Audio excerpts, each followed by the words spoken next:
توكل عليه ونعوذ بالله من شرور أنفسنا ومن سيئات أعمالنا من يهده الله فلا مضل له ومن يضلله فلا هادي له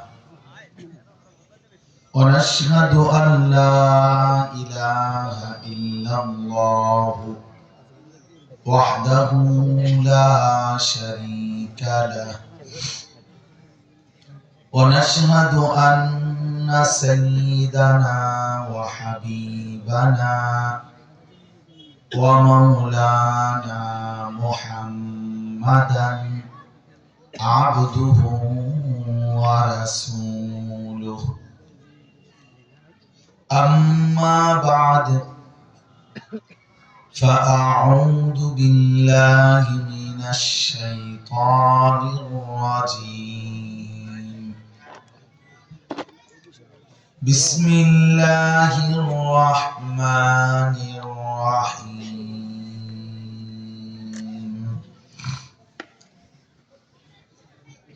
إن المتقين في ظلال وعيون وفواكه مما يشتهون كلوا واشربوا هنيئا بما كنتم تعملون إنا كذلك نجزي المحسنين ويل يومئذ للمكذبين كلوا وتمتعوا قليلا إنكم مجرمون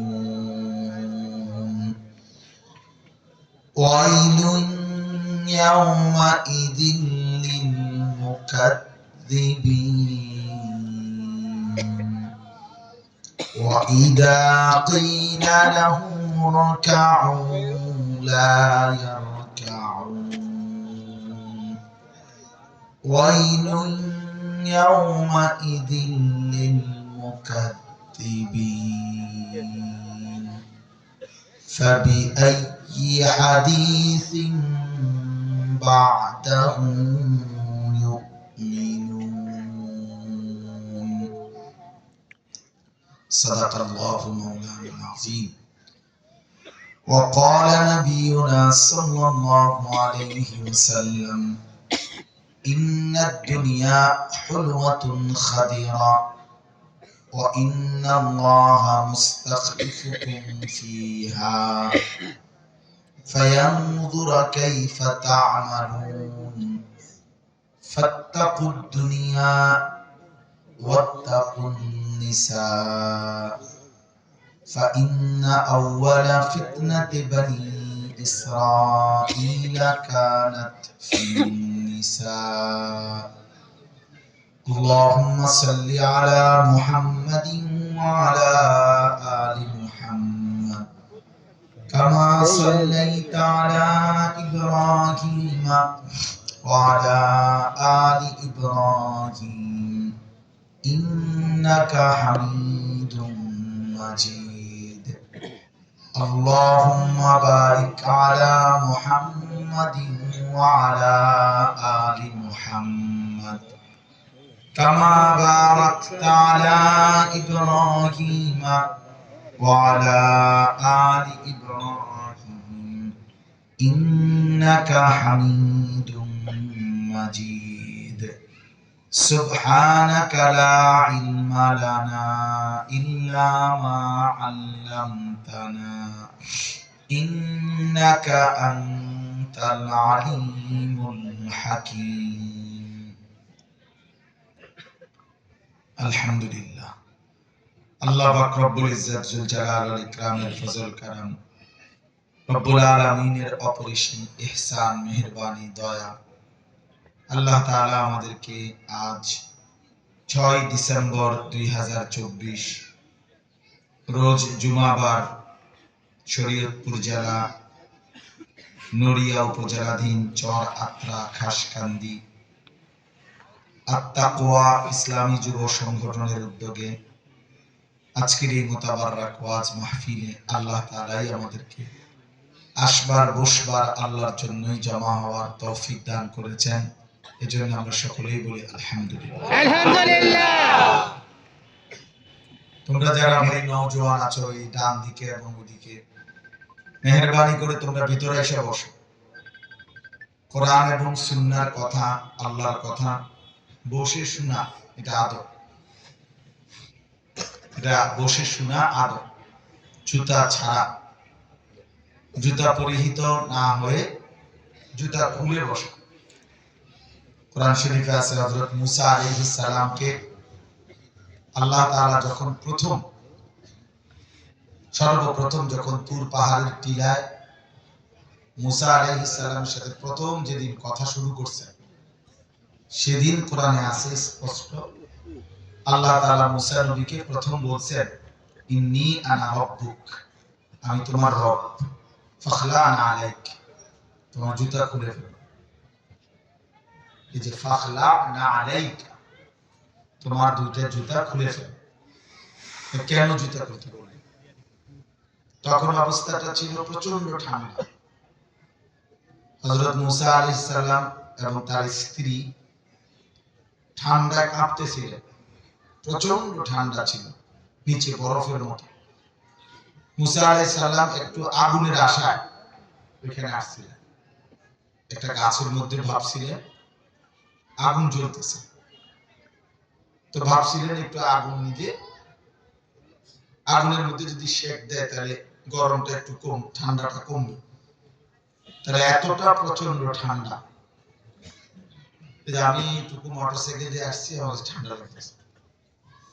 তাইলে এই প্রচন্ড ঠান্ডার মধ্যেও আল্লাহ তাআলা বললেন তুমি আগে জুতা পরো।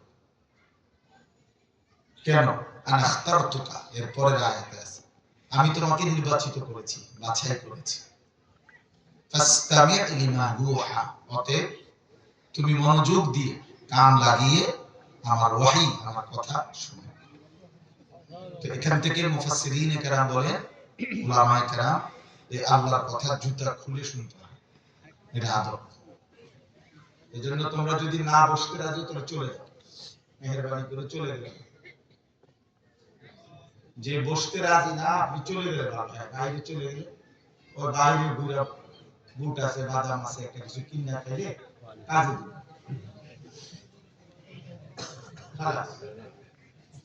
ওইখানে মাহফিলে যারা স্বেচ্ছাসেবক ভাই, এই যে সংগঠনের তোমরাও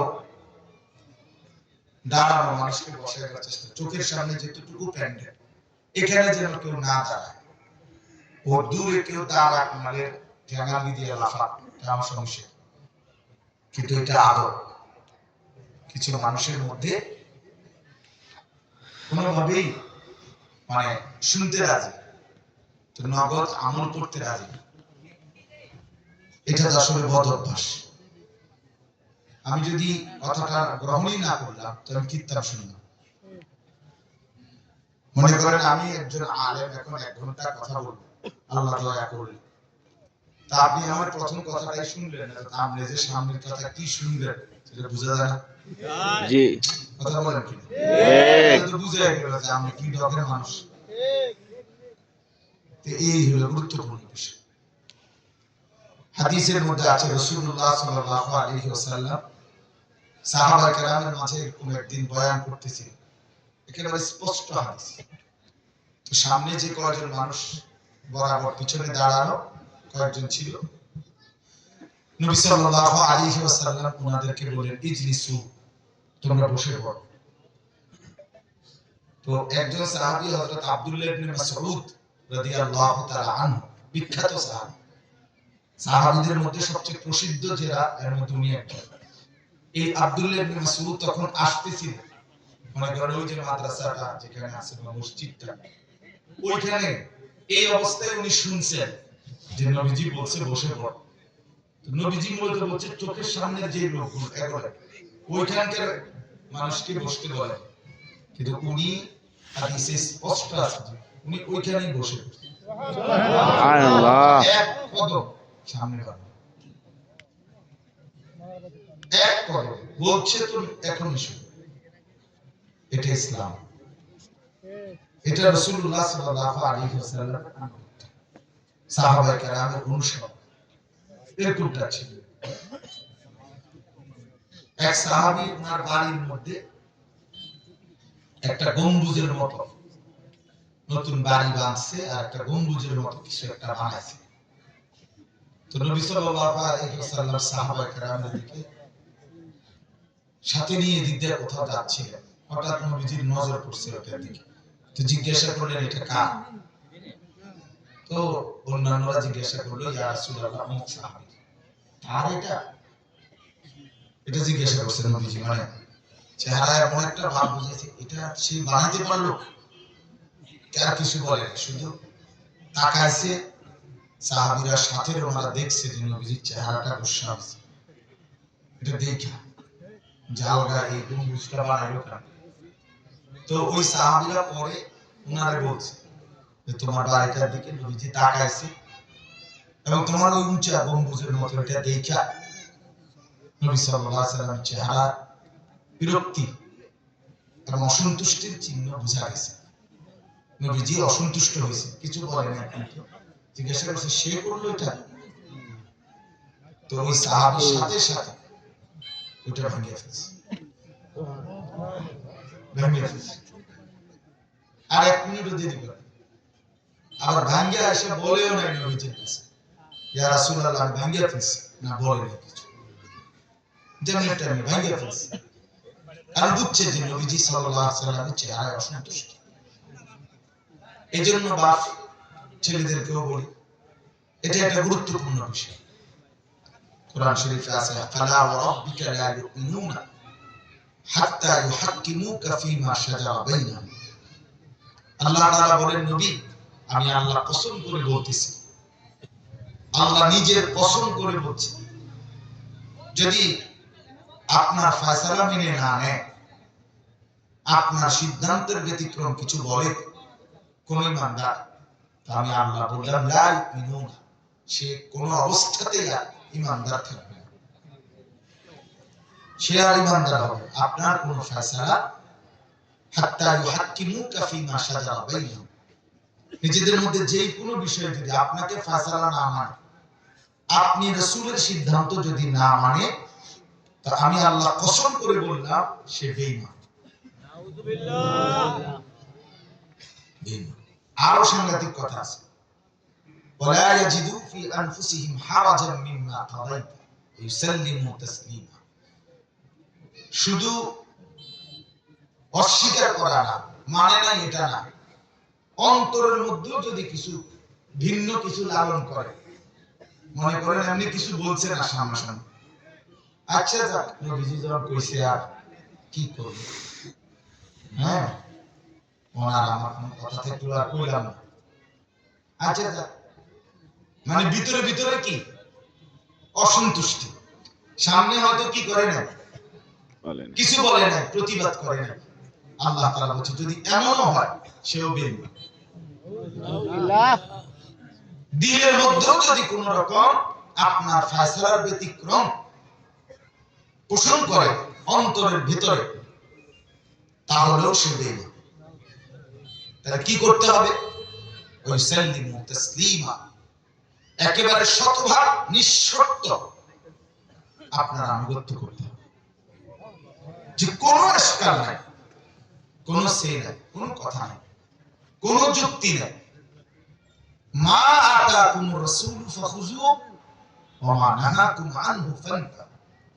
আল্লাহ তাআলা বলছেন বান্দা রাসূল যা কিছু নিয়ে এসেছেন তাই গ্রহণ করো, যা কিছু নিষেধ করেছেন তা থেকে বিরত থাকো, বিরত থাকো।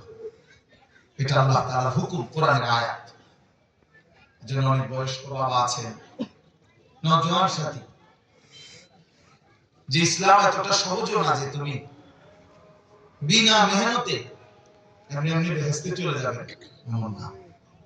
আমার শায়খ আল্লামা মুফতি মুশতাকুর নবী কাসিম হুজুর বলে, জান্নাত এত সহজ না যে আপনি ঘুমায় ঘুমায় চলে যাবেন, আবার এত কঠিন না আপনি মেহনত করেও যাইতে পারবেন না, এমন।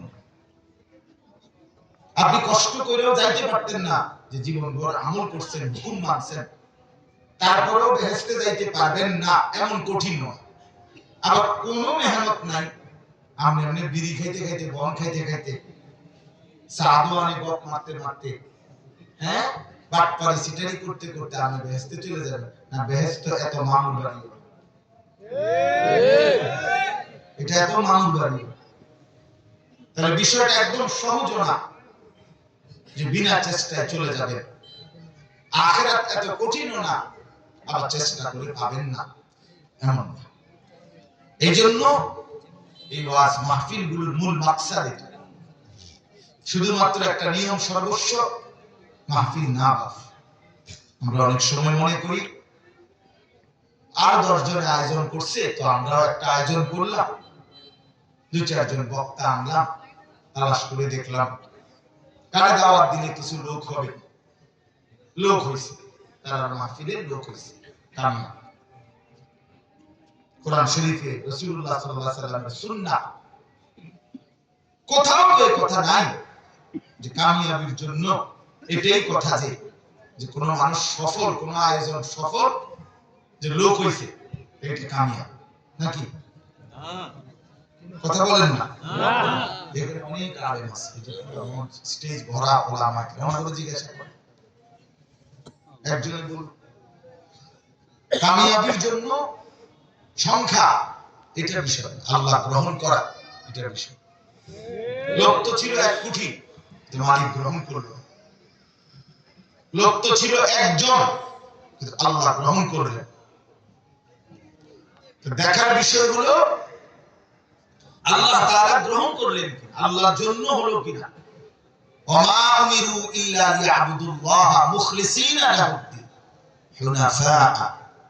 আল্লাহ তাআলা বলে, সমস্ত নবীকে আমি বলছি যে হে আমার নবীগণ, তোমাদের সকলের উপরে আমার আদেশ, তোমাদের ঈমানদার উম্মতের উপরে আমি আল্লাহর আদেশ যে তারা যেন সকলেই সমস্ত ইবাদত বন্দেগী যেন করে শুধুই আমি আল্লাহর জন্য। শুধুই আল্লাহ। এখানে মানুষ কোনো বিষয়, জনপ্রিয়তা কোনো বিষয় না। অমুক বক্তার জনপ্রিয়তা আছে, অমুক বক্তার জনপ্রিয়তা নাই। মহল্লার ইমাম সাহেবকে কম মানুষ চিনে, দূরের বক্তারে অনেক মানুষ চিনে, কিন্তু এটা কোনোটাই সফলতা কিংবা ব্যর্থতা। একজনের 10,000 মানুষের চিনে, আরেকজনের শুধু 10 জনে চিনে, তো যাকে 10 জনে চিনে উনি ব্যর্থ না। আর যিনি 10,000 মানুষের চিনে যাকে উনি সফল না। কোরআন শরীফে 25 জন, এই কোরআনুল কারীমের মধ্যে 25 জন নবী এবং রাসূলের নাম আছে। কয়জন? 25 জন। নবী রাসূল তো মোট 25 জন না, তো আর আসেনি নবী রাসূল আছে। এদের নাম তো ওনাদের নাম দিয়ে জানে না কেউ, তো ওনারা ব্যর্থ না। বুঝছেন হিসাবটা? রাসূলুল্লাহ সাল্লাল্লাহু আলাইহি ওয়াসাল্লাম বিদায় হজ্জে আরাফাতের ময়দানে যখন ভাষণ দিয়েছেন, তখন নবীজির সামনে সাহাবী ছিল 1.25 লক্ষ। পৃথিবীর কোন কিতাবে 10,000 সাহাবীর নাম নাই, 5,000 সাহাবীর নাম নাই, সর্বোচ্চ 313 জন বদরি সাহাবীর নাম একসাথে আছে। তো তাহলে 5,000 সাহাবীর নাম, 10,000 সাহাবীর নাম পৃথিবীতে নাই ইতিহাসের কোন বইতে। তো ওখানে যে ছিল 1.25 লক্ষ সাহাবী, তো এই বাকি সাহাবীগুলো যাদের নাম নাই, কেউ জানে না, মনে করেন আমরা কেউ কোনদিন উচ্চারিত করলাম না, তো ওনারা ব্যর্থ না। কথা বুঝছেন? অতএব আমার বাপ এটা মনে রাখতে হবে, এই প্রধান বক্তা, বিশেষ বক্তা, প্রধান আকর্ষণ, এই হুজুর জনপ্রিয়, এগুলো ধোঁকা। এগুলো কি ধোঁকা? এগুলো ধোঁকা। মূল বিষয় হলো মহান আল্লাহ পাক গ্রহণ করা। আল্লাহ পাক গ্রহণ করে। আল্লাহ